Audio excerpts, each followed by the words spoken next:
Substansi dan strategi dakwah Rasulullah periode Mekah. Pada periode Mekah, Rasulullah memiliki tugas penting dalam menyampaikan dakwah Islam. Metode dan strategi yang digunakan oleh beliau sangatlah menarik.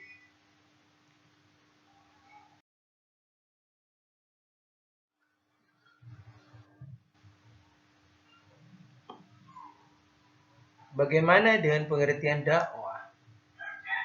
Ada yang tahu? Ya, dakwah dapat didefinisikan sebagai upaya menyampaikan ajaran agama dan mengajak orang lain untuk mengikuti agama tersebut. Dakwah merupakan tugas utama Rasulullah sebagai utusan Allah yang posisinya itu berada di Mekah pertama kali. Adapun tugas dan tanggung jawab Rasulullah dalam dakwah, ada yang tahu? Ayo, sebutkan. Ya, yang pertama yaitu menyampaikan pesan ilahi, pesan Allah Subhanahu wa ta'ala untuk disampaikan ke penduduk Mekah atas kehidupan mereka yang begitu tidak memiliki moralitas. Yaitu tugasnya Rasulullah di sini yaitu untuk menyampaikan wahyu ya. Dan petunjuk Allah kepada umat manusia untuk mendapatkan hidayah dan keberkahan hidup. Itu pesan Allah kepada Nabi Muhammad dan tugas yang harus dikerjakan oleh Rasulullah. Terus yang kedua, ada yang tahu tugas apa dan tanggung jawab apa Rasulullah? Ada yang tahu? Ya, yaitu membentuk umat yang berkualitas. Yang berkualitas bagaimana? Yaitu untuk mendidik dan membimbing umat agar menjadi pribadi yang baik, berakhlak mulia dan bertanggung jawab.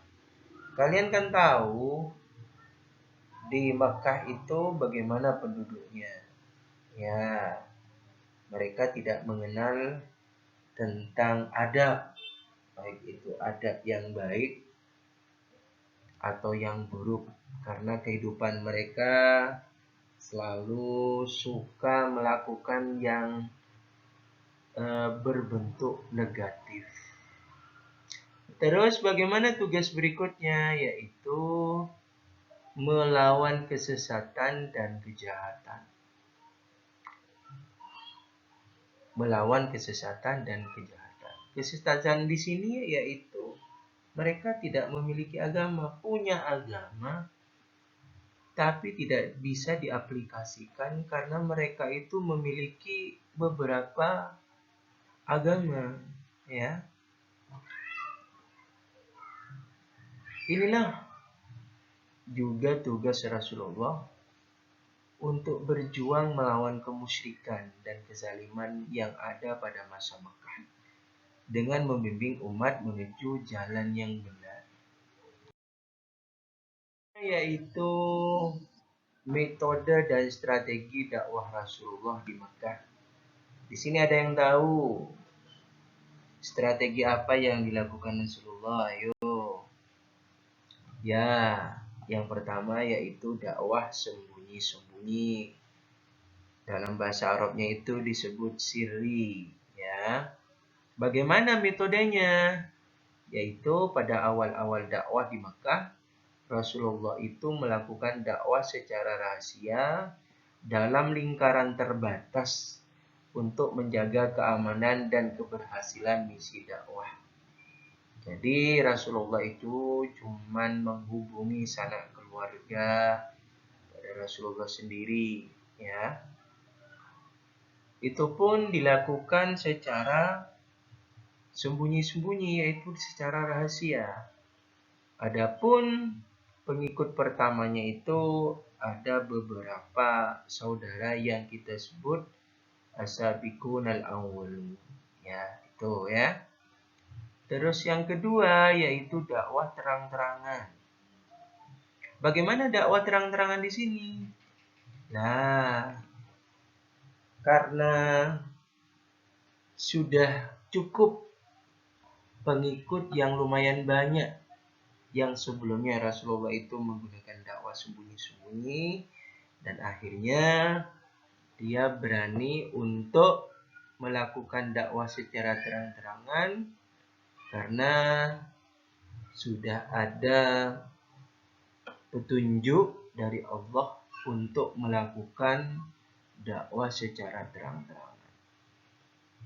Jadi cukup kuat, pengikut sudah lumayan ya. Akhirnya penyampaiannya itu secara terbuka di hadapan masyarakat.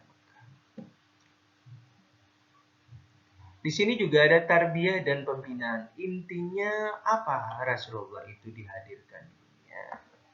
Yaitu secara pribadi Rasulullah itu memberikan bimbingan dan pendidikan agama kepada pengikutnya. Memupuk sikap kebersamaan dan solidaritas.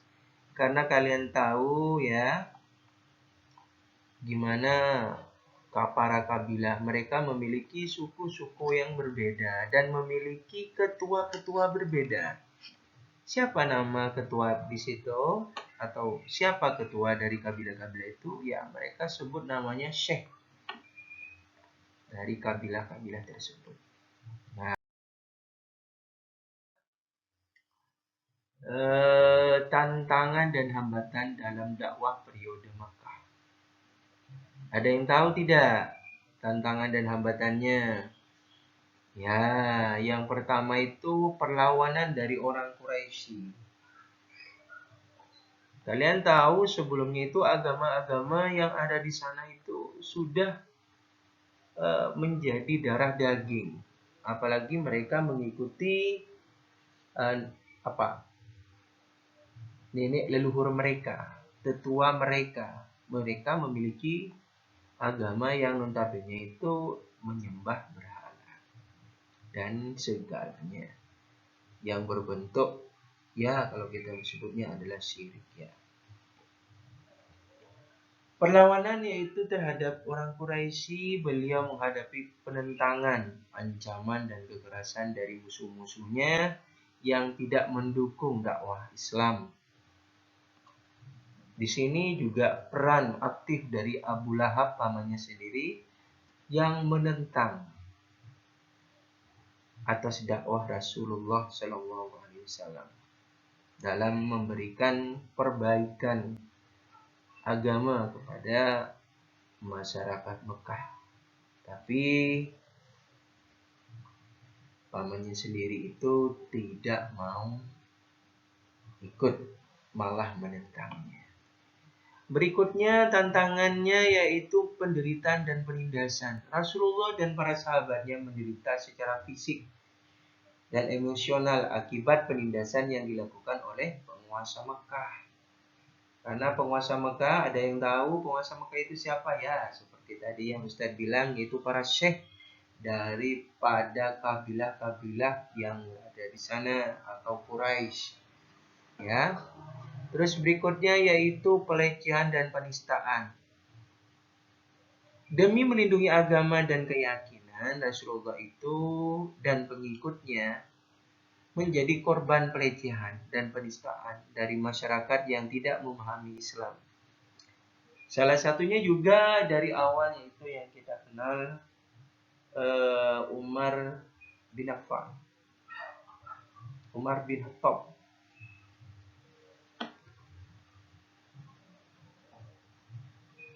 Dia juga salah satu penentang agama Islam pertama kali ketika masih belum tahu tentang Islam, bagaimananya indahnya Islam itu sendiri. Terusnya yaitu inilah ada yang tahu keberhasilan dakwah Rasulullah di Mekah. Ya, yang pertama keberhasilannya itu mempersatukan dan membangun persatuan. Rasulullah mampu mempersatukan masyarakat Mekah yang terpecah belah menjadi umat yang solid dan memiliki semangat kebersamaan. Nah, itu. Terus yang kedua, keberhasilan yang kedua yaitu penyebaran ajaran tauhid. Dakwah Rasulullah berhasil menyebarkan ajaran tauhid, menghapuskan kemusyrikan dan menegakkan agama Islam.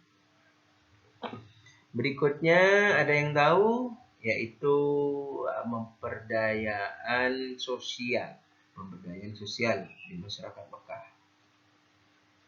Rasulullah mengajarkan nilai-nilai kemanusiaan, kepedulian sosial, dan berbagi kepada yang membutuhkan melalui pemberdayaan sosial di Makkah, yaitu menggunakan pendekatan-pendekatan yang baik sehingga bisa diterima oleh penduduk Makkah melihat posisi Rasulullah yang dimana sebuah cerita yang sebelumnya itu sudah disampaikan akan ada Rasul terakhir.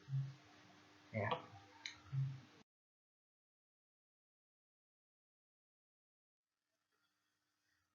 Pesan dan pelajaran yang dapat dipetik dari periode dakwah Mekah. Apakah ada yang tahu pesan dan pelajaran yang dapat dipetik dari periode dakwah Mekah? Ya, yang pertama yaitu kesabaran dan keteguhan hati yang dimiliki oleh Rasulullah. Rasulullah itu mengajarkan pentingnya kesabaran dalam menghadapi cobaan dan kesulitan dalam menjalankan dakwah. Terus yang kedua, kebijakan dan hikmah. Nah, Rasulullah juga menunjukkan kebijaksanaan dan hikmah dalam menjalankan dakwah, sehingga dapat menghadapi tantangan dengan bijak dan cerdas. Terus yang ketiga yaitu keteladanan dan akhlak mulia. Nah, inilah keteladanan dia yang wajib sebagai seorang muslim menjadi umat Rasulullah, kita patut meneladaninya. Dengan cara apa? Mengikuti sunnah-sunnahnya, sunnah-sunnah yang dilakukan oleh Rasulullah. Ada yang tahu salah satunya? Ya, itu meneladani apa yang dilakukan dan akhlak mulia. Rasulullah adalah teladan yang sempurna dalam akhlak. Kita patut meneladaninya bagaimana akhlak-akhlak mulia yang dia terapkan untuk diteladani. Seperti itu. Dan juga untuk menginspirasi orang lain untuk mengikutinya. Berikutnya yaitu kesimpulan dan pertanyaan yang muncul. Bagaimana? Ada yang tahu kesimpulannya dari apa yang kita pelajari hari ini? Ya, dari metode dakwah Mekah kita dapat menyimpulkan betapa besar pengorbanan dan kesungguhan Rasulullah dalam menyampaikan Islam. Pertanyaannya yang muncul adalah bagaimana mengaplikasikan kebijaksanaannya dalam kehidupan sehari-hari kita. Kita meneladani bagaimana ketabahannya menjalani hidup dari getirnya hidup. Ya, seperti itu. Dan bagaimana cara kita bertahan hidup. Dan juga yang terakhir adalah cara kita memperlakukan kita di masyarakat bagaimana. Bagaimana kita mengikuti norma dan nilai-nilai ajaran agama yang sebenarnya untuk kita aplikasikan setiap hari. Hanya itu yang bisa disampaikan untuk hari ini. Terima kasih. Semoga kalian selalu mendapatkan ilmu barokah dari setiap ilmu yang kalian pelajari. Terima kasih. Wassalamualaikum warahmatullahi wabarakatuh.